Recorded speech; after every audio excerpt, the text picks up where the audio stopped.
నేను చదువుకోవాలి, ఈ రేంజ్కి వెళ్ళాలి, నేను ఐఏఎస్ ఆఫీసర్ కావాలంటే గోల్ దానిపైనే పెట్టండి. 24 hours ఎఫర్ట్స్ పెట్టండి, చదవండి. ఎందుకంటే ప్రతి ఒక్కటి బేసిక్ నుంచి అడ్వాన్స్ టెక్నాలజీ వచ్చింది ఇప్పుడు.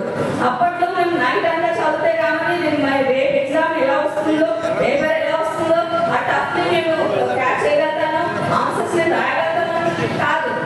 నేను రాయగలుగుతాను